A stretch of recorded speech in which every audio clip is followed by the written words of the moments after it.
আজকের গল্প অমর সাহিত্যিক বিভূতিভূষণ বন্দ্যোপাধ্যায়ের লেখা অসাধারণ।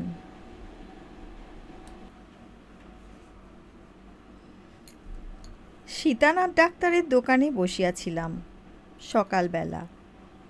খবরের কাগজ এখনো আসিয়া পৌঁছে নাই, কারণ মফস্বল জায়গা। খবরের কাগজ না পৌঁছিলে যুদ্ধের আলোচনা ঠিক জমে না। অদূরবর্তী বাজারে প্রাভাতিক সওদা সারিয়া নবীন মুখুজ্জে, শশধর মুহুরী, কেনারাম মুখুজ্জে, মন্মথ মুখুজ্জে, বলাই দাঁ প্রভৃতি ভদ্রলোক সীতানাথের ডাক্তারখানায় স্নানাহারের সময় পর্যন্ত রাজনীতি আলোচনা করিয়া থাকেন। ইহারা কোনো চাকুরি করেন না। দু একজন পেনশনপ্রাপ্ত সরকারি কর্মচারী, এক আধজনের বাপের পয়সা প্রচুর। ইহারা জার্মানি ও জাপানের সম্বন্ধে বহু ভবিষ্যৎবাণী করেন। যুদ্ধের পরিস্থিতি সম্বন্ধে এমন কথাবার্তা বলেন যাহা স্বয়ং হিটলার, চার্চিল তোজোরও অজ্ঞাত। হিটলার কি ভুল করেন, চার্চিলের কি করা উচিত ছিল, জাপান এমনটি না করিয়া যদি এমনটি করিত তাহা হইলে কি ঘটিত, এ সকল মূল্যবান উপদেশ সর্বদাই সেখানে উচ্চারিত হইতেছে। বর্তমানে কেনারাম মুখুজ্জে বলিতেছিলেন, আরে এই তোমাকে বলি শোনো ভায়া, ভুলটা হিটলারের হলো কোথায় শোনো। ডেনমার্কের যুদ্ধের পরেই শশধর মুহুরী বলিয়া উঠলেন, আহ, আপনি ওই এক শিখে রেখেছেন, ডেনমার্ক আর ডেনমার্ক। আসল ভুল সেখানে নয়। আসল ভুল হলো এমন সময় একটি পুরুষের হাত ধরিয়া একজন স্ত্রীলোক ডাক্তারখানার বারান্দাতে উঠিয়া আসিল সম্মুখের রাস্তা হইতে। পুরুষটির বয়স 40 থেকে 50-55 মধ্যে, যে কোনো বয়স হইতে পারে। রোগা, পরনে খাটো ময়লা ধুতি। মেয়েটির বয়সও নিতান্ত কম নয়, তবে পুরুষটি অপেক্ষা অনেক কম। 30-32-এর বেশি হইবে না। মেয়েটির পরনে তালি লাগানো শাড়ি, কিন্তু ময়লা নয়। মুখশ্রী একসময় বেশ ভালোই ছিল বোঝা যায়। দেহ খুব সম্ভবত অনাহারে ও ম্যালেরিয়ায় শীর্ণ। মেয়েটি বারান্দার প্রান্তে দাঁড়াইয়া বলিল, ও ডাক্তারবাবু। সীতানাথ ডাক্তার উহাদের দিকে একটু তাচ্ছিলের ভঙ্গিতে চাহিয়া বলিলেন, কি চাও? বাবু, একে একটুখানি দেখতে হবে। সীতানাথ ডাক্তার বুঝিয়াছিলেন ইহাদের দ্বারা বিশেষ কোনো অর্থাগমের আশা নাই।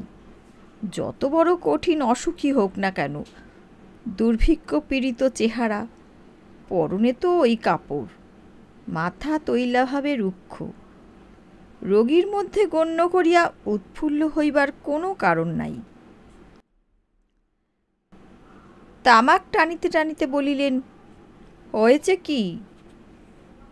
মেয়েটি বলিল, হবে আর কি, ওর জ্বর ছাড়ে না আজ 2 মাস। তার উপর দেহ শরীর একেবারে ভেঙে দিয়েছে। আমার উনি ছাড়া আর কেউ নেই, আপনি দয়া করে দেখুন, বলিয়া মেয়েটি প্রায় কাঁদিয়া ফেলিল। সীতানাথ ডাক্তার বলিলেন, সরে এসো এদিকে। পরে রোগী পরীক্ষা করিয়া বলিলেন, দেখব কি, এর মধ্যে অনেক রোগ। কদিন এমন হয়েছে? পুরুষটি এবার ক্ষীণ সুরে বলিল, তা বাবু, অনেক দিন। আমি আজ 3-4 মাস ভুগছি, আর এই কাশি, এ কিচ্ছুতেই যাচ্ছে না। মেয়েটি হাত তুলিয়া অধৈর্যের সুরে বলিল, তুমি চুপ করো দেখিনি, খুব ক্ষমতা তোমার। আমার হাড় মাস জ্বালিয়ে খেলে তুমি।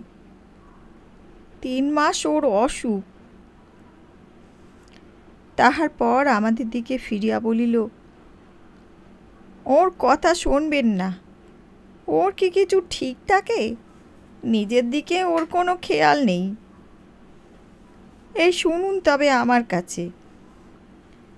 কথাটা শোনাইল এভাবের যেন লোকটি দার্শনিক কিংবা কবি অথবা ব্রহ্মদর্শী। সাংসারিক তুচ্ছ বিষয়ে স্বভাবতই ইনি অনাসক্ত। বোধহয় ঈর্ষাপ্রণোদিত হইয়াই সীতানাথ ডাক্তার পুরুষটিকে জিজ্ঞাসা করিয়া বসিলেন, তোমার গনোরিয়া হয়েছে কতদিন? তা বাবু 4-5 মাস হবে। সেবার যখন। মেয়েটি ঝংকার দিয়া উঠিয়া বলিল, তুমি তো সব জানো কি না? চুপ করো। না বাবু, 2 বছর হয়ে গেল। আমার হাড় মাস ভাজা করে খেলে ওই মিনসে। কি জ্বালায় যে পড়েছি আমি, মরণ হয়তো হাড় চুড়িয়ে যায় আমার। কাহার মরণ হইলে তাহার হাড় জুড়ায়, কথার ভাবে ঠিক ধরিতে পারিলাম না। সীতানাথ ডাক্তার বলিলেন, বাড়ি কোথায়? মেয়েটি বলিল, বাড়ি এই ঝিটকি পোতায়। আমরা হাড়ি। ও, ঝিটকি পোতায় হাড়ির বাস আছে নাকি?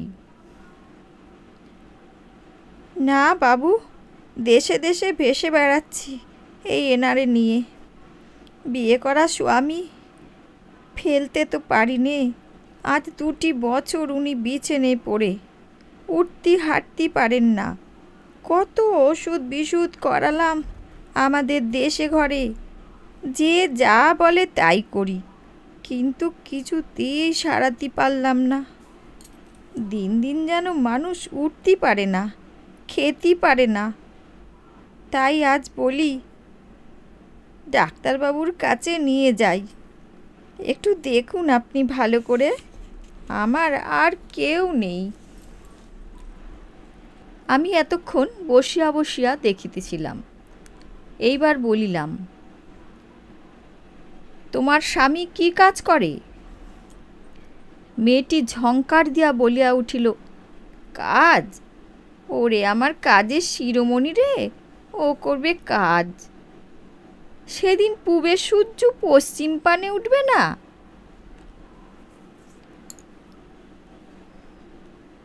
পুরুষটি লজ্জিতভাবে বলিল, না বাবু, কাজ আমি করিনি। সে ক্ষমতা নেই তো করব কি? ওই ধান ভেনে দাইগিরি করে সংসার চালায়। তা এই বাজারে বড্ড কষ্ট হয়েছে বাবু। মেয়েটি বলিল, তুমি থামবে বাপু, না বকে যাবে? বাবু শুনুন তবে বলি। কষ্ট দুঃখর ব্যথা ও কি জানে? সংসারের কোনো খোঁজ রাখে ও? কৃতজ্ঞতার আবেগে বোধহয় অস্মরণীয় হইয়া উঠিল পুরুষটি। সে পুনরায় নম্র সুরে বলিল, তা যা বলে ও, সে কথা সত্যি বটে। ও আমাকে জানতে দেয় না, নিজেই সব করে। আমি তো খাটতে পারি নে।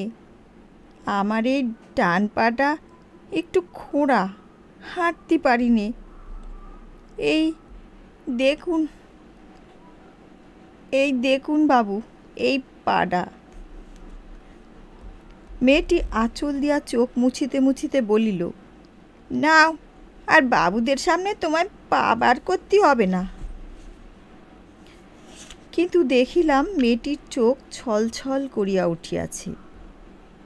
এই গনোরিয়াগ্রস্ত খোড়া অকর্মণ্য বৃদ্ধের প্রতি এতটা দরদ ওর! দেখিয়া বিস্মিত হইলাম। সীতানাথ ডাক্তার বলিলেন, তুমি ধায়ের কাজ জানো বললে না? পুরুষটি এ কথার উত্তর দিল, বলিল, খুব ভালো ধাই। তা যে বাড়ি যাবে, 1 কাঠা করে চাল, 1খানা করে কাপড়, 1টি করে টাকা, ওই খরচ করে আমায় চিকিৎসে করাচ্ছে বাবু। মেয়েটি উহাকে থামাইয়া বলিল, তুমি চুপ করো দেখিনি, তুমি কি জানো ওসবের? বাবু, ধাইয়ের রোজগার আগে চলতো ভালোই, এখন আপনাদের এখানে হাসপাতাল হয়েছে পোয়াতির জন্যে। সব লোক এখানে আসে, আমাদের কাছে কেডা যাবে? ধান ভিনে যা হয়, 2 মণ ধান ভানলি 5 কাঠা চাল পাওয়া যায়। কিন্তু বাবু, অসুখে ভুগে ভুগে আমার গতর গিয়েছে, আর তেমন খাটতে পারিনি। ধান ভানা বড্ড খাটুনির কাজ। যেদিন ধান ভানি, আজকাল রাত্রি বড্ড পা কামড়ায়। আমি বলিলাম, তোমার কে কে আছে? আর মেয়েটি সাফ উত্তর দিল, জম। যাতে হাড়ি বললে না? হ্যাঁ বাবু। ঝিটকি পোতা থেকে এলে কি করে? সে তো অনেক দূর। নৌকো করে এলাম বাবু। ভাড়াটে নৌকো? অনেক কেঁদে হাতে পায়ে ধরে 13 গন্ডা পয়সা ঠিক হইল। ওই আমাদের গায়ে রতন মাঝি, আমি তাকে ধরম বাপ বলে ডেকেছি। ধানের চাষ করো?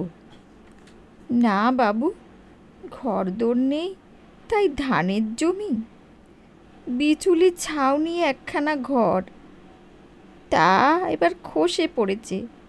না খুঁচি দিলি এবার বর্ষায় সে ঘরে আর থাকা যাবে না। বেলা হইয়াছিল, সেদিন চলিয়া আসিলাম। ইহার পর হইতে প্রায় 2 দিন অন্তর মেয়েটি উহার স্বামীর হাত ধরিয়া ডাক্তারখানায় হাজির হয়।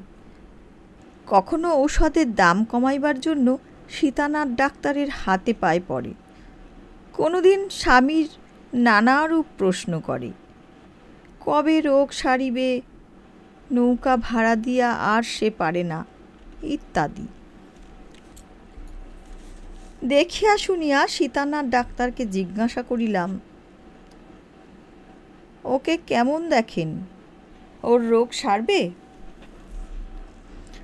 সীতানাথ ডাক্তার হাসিয়া বলিলেন, বিশ্বাস তো হয় না, নানান উপসর্গ, ওর শরীরে কিচ্ছু নেই, তবে চেষ্টা করছি এই যা। অবশ্য উহাদের সাক্ষাতে এ কথা হয় নাই। মাসখানেক পরে একদিন ডাক্তারখানায় বসিয়া আছি।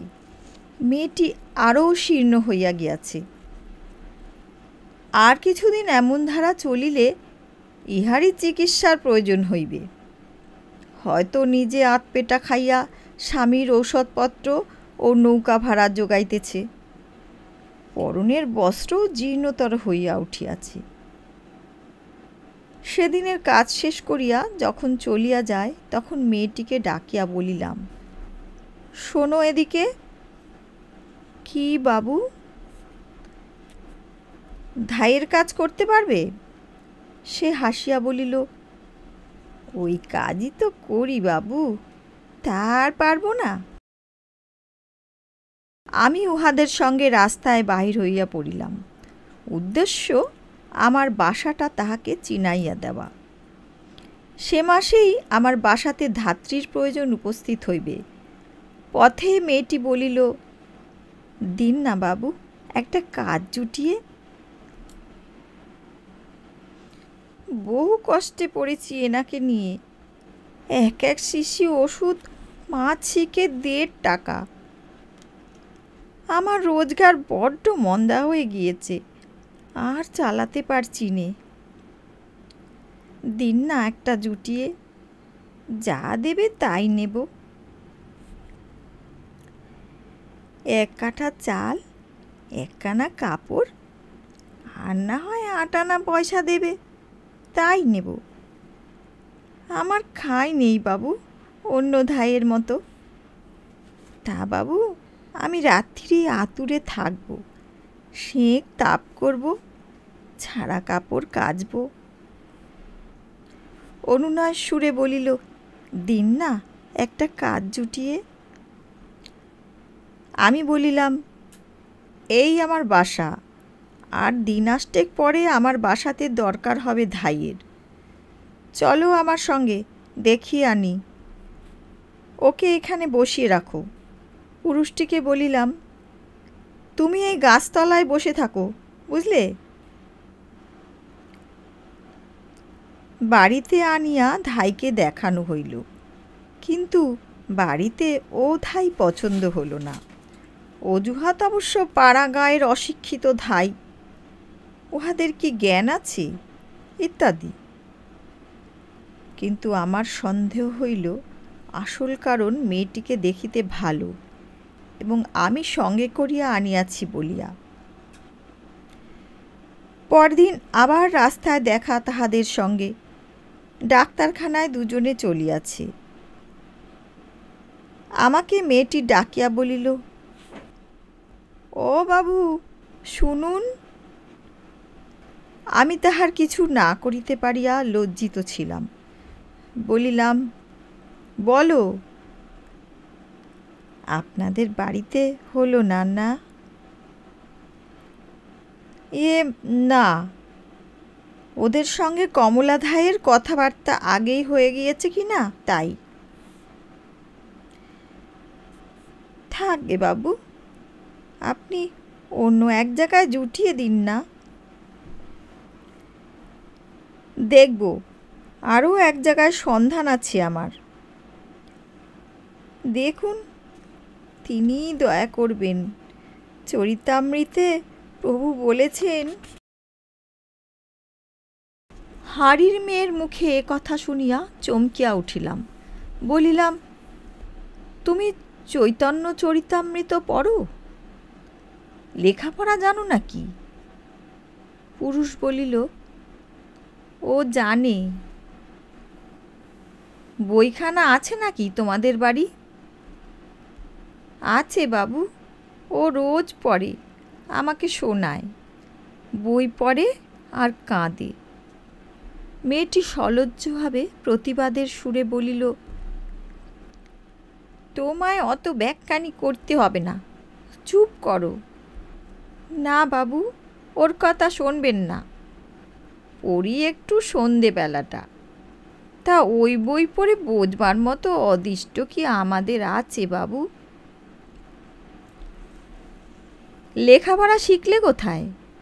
উহার স্বামী বলিল, ওর মামা বাড়ি ছেলে ধরমপুকুর, শুয়োরের ব্যবসা ছিল মস্ত, অবস্থাও ছিল ভালো। এখন তাদের কেউ নেই, মরে হেজে গিয়েছে। নইলে আজ এমন দুর্দশা হবে কেন ওর বাবু? ও ছেলেবেলায় আমাদের কাছ থেকে স্কুলই লেখাপড়া করেল। কি স্কুল? বউটি ইহার উত্তর দিল, কারণ এ প্রশ্নের উত্তর দেওয়া পুরুষটির সাধ্যাতীত, অতি জটিল প্রশ্ন।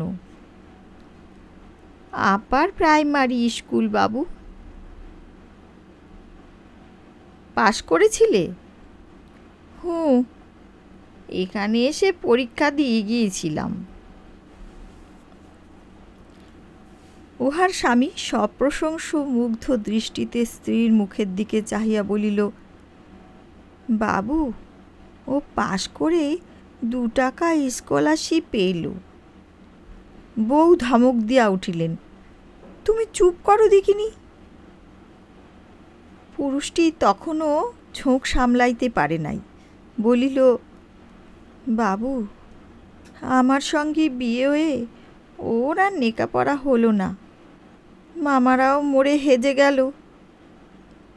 ও যেমন মেয়ে আমার হয়েছে সেই, যারে বলে বানরের গলায় মুক্তোর মালা। সব অদেষ্টের ফল আর কি। আমি ওরে খেতে দেব কি? আমি অসুখে পড়া পর্যন্ত ওই আমারে খেতে দেয়। আমার এই চিকিৎসেপত্তর ওই সব চালাচ্ছে। আজকাল রোজগার নেই ওর, পেট ভরে দুটো খেতেও পায় না। আমারে বলে, তুমি সেরে উঠলে আমার। বউ আবার কড়া ধমক দিয়া উঠিল। আবার বাবুর সামনে ওই সব কথা? চলো বাড়ি, তুমি ঝাঁটা মারবো তোমার মুখি। তোমার খুব মুরদ, মুরদের আবার ব্যাখ্যান হচ্ছে, লজ্জা করে না তোমার? আমি মধ্যস্থতা করিয়া বলিলাম, কেন, ও তো ভালোই বলছে। ওর যা ভালো লেগেছে ভালো বলবে না? বউ সলজ্জ সুরে বলিল, না বাবু, যেখানে সেখানে ওসব কথা কে বলতে বলেছে ওকে? তা বলুক, কোনো দোষ হয়নি। বাবু, আমারে দেন না একটা কাজ জুটিয়ে। চেষ্টা করব, একটু অপেক্ষা করো, দেখি দু একদিন। কাজ না পেলে বড্ড কষ্ট হচ্ছে। ধান ভানতি শরীর আর বয় না। 2 মণ করে ধান না ভানলি এই যুদ্ধের বাজারে 2টো লোকের খাওয়া হয়? তাও বাবু শুধু খাওয়া, পড়া এর থেকে হয় না। একখানি কাপড় ঠেকেছে, একটা আঁতুড়ের কাজ জুটলি তবু একখানা কাপড় পাবো। কয়েকদিন ধরিয়া তাহাদের আর দেখিলাম না। কাজও কিছু জুটাইতে পারা গেল না। কাহার বাড়িতে কে অন্তঃসত্ত্বা আছে এ সংবাদ জোগাড় করা আমার কর্ম নয় দেখিলাম। এই সময় মন্বন্তর শুরু হইয়া গেল। চাউলের দাম আগুন হইয়া উঠিতেছে। দিন দিন আমাদের এই ক্ষুদ্র টাউনের আশেপাশে পল্লীগ্রাম হইতে দলে দলে ক্ষুধার্ত নরনারী হাঁড়ি ও মালসা হাতে ফ্যান ভিক্ষা করিবার জন্য ছুটিয়া আসিতে লাগিল। ক্রমে এমন হইল ফ্যানও অমিল। 10-20 সের ফ্যান কোনো গৃহস্থ বাড়িতে থাকে না। যাহা থাকে তাহা প্রথম মহড়াতেই ক্ষুধাক্লিষ্ট নরনারীদের মধ্যে বিলি হইয়া যায়। একটু বেলায় যাহারা আসে তাহাদের শুধু হাতে ফিরিতে হয়। লোক 2-1টা করিয়া মরিতে শুরু করিল তাদের মধ্যে। টাউনের কুণ্ডুবাবুরা ও দাবাবুরা প্রতিদিন 100-150 লোককে খিচুড়ি খাওয়াইতে লাগিলেন। কিন্তু অর্ধনগ্ন অনশন ক্লিষ্ট দিশাহারা নরনারীদের সংখ্যার তুলনায় তাহা নিতান্তই অল্প। ইহার মধ্যে আবার ত্রিপুরা জেলা হইতে বহু নরনারী আসিয়া কোথা হইতে জুটিল। তাহাদের কথা ভালো বুঝিতে পারা যায় না বলিয়া যে গৃহস্থের দৌড়ে যায় তথা হইতে বিতাড়িত হয়। কোথাও তাহারা তেমন সহানুভূতি পায় না। এই মহা দুর্যোগের হিড়িকে কত লোককে তলাইয়া যাইতে দেখিলাম। কতবার মনে ভাবিয়াছি ওই মেয়েটির কথা। ধান ভানিয়া রুগ্ন স্বামীর চিকিৎসা চালাইত, নৌকা ভাড়া করিয়া হাত ধরিয়া লইয়া আসিত ডাক্তারখানায়, চৈতন্য চরিতামৃতের কথা বলিত। তাহাদের আর পথে ঘাটে দেখি নাই অনেক দিন। সীতানাথ ডাক্তারকে একদিন জিজ্ঞাসা করিলাম। সীতানাথ বলিলেন, না, তারা অনেক দিন আসেননি। আর আসবে কি, এই তো কাণ্ড। ওষুধের দাম দিতে পারে না। কশিশি ওষুধের দাম এখনও বাকি। অনেক দিন উহাদের দেখি নাই, প্রায় ভুলিয়াই গিয়াছি। ভাদ্র মাসের দিকে আমাদের মহকুমার রিলিফ কমিটির যত্নে লঙ্গরখানা খোলা হইল। সেখানে প্রত্যহ বহু দুস্থ নরনারী লঙ্গরখানায় খিচুড়ি খাইতে আসিত। উহাদের মধ্যে একদিন আবার মেয়েটিকে দেখিলাম। একটা মালসায় করিয়া লঙ্গরখানায় খিচুড়ি লইয়া কোথায় যাইতেছে। আমি ডাকিয়া বলিলাম, তুমি কোথায় এসেছিলে? আমায় দেখিয়া সে লজ্জিত হইল, বলিল, এই। তোমার স্বামী কোথায়? ওই পুরনো ডাকঘরের পেছনে বটতলায়, আজকাল হাঁটতে পারে না মোটে। চলো দেখে আসি। কৌতূহল হইল দেখিবার জন্য, তাই গিয়াছিলাম। গিয়া মনে হইল না আসিলে আমাকে বড় ঠকিতে হইত, কারণ যে দৃশ্য দেখিলাম তাহা সচরাচর চোখে পড়ে না। পুরনো পোস্ট অফিসের পিছনে যেখানে গভর্নমেন্টের কলেরা ওয়ার্ডের ঘর, তার সামনে বটতলায় এক ছেঁড়া চাটাই পাতিয়া বউটির খোঁড়া স্বামী শুইয়া আছে। মনে হইল লোকটা চাটাইয়ের সঙ্গে মিশিয়া আছে, এত রুগ্ন। মেয়েটি তাহার পাশে বসিয়া লঙ্গরখানার খিচুড়ি তাহাকে খাওয়াইতেছে। দুপুরবেলা রাস্তা দিয়া অনেক লোক যাতায়াত করিতেছে, কেহ চাহিয়া দেখিতেছে, কেহ দেখিতেছে না। খাওয়ানো শেষ হইলে সে কলেরা ওয়ার্ডের কম্পাউন্ডের টিউবওয়েল হইতে শত ছিন্ন শাড়ির আঁচল ভিজাইয়া জল আনিয়া স্বামীর মুখে নিগড়াইয়া দিল। লোকটি হাঁ করিয়া দুঢোক জল গিলিয়া বলিল, আর একটু খাবো। মেয়েটি আবার গেল টিউবওয়েলের কাছে, আবার শাড়ির আঁচল ভিজাইয়া জল আনিয়া ওর মুখে দিল। আমি কখনো এমন দৃশ্য দেখি নাই। বলিলাম, অমন করে জল আনছো কেন? মেয়েটি বাহাত দিয়া কপালের ঘাম মুছিয়া বলিল, ঘটি বাটি কিচ্ছু নেই, কিসে জল আনি? কেন, মালসাটা? সে মালসাটা তুলিয়া আবার কাছে আনিয়া দেখাইল, বলিল,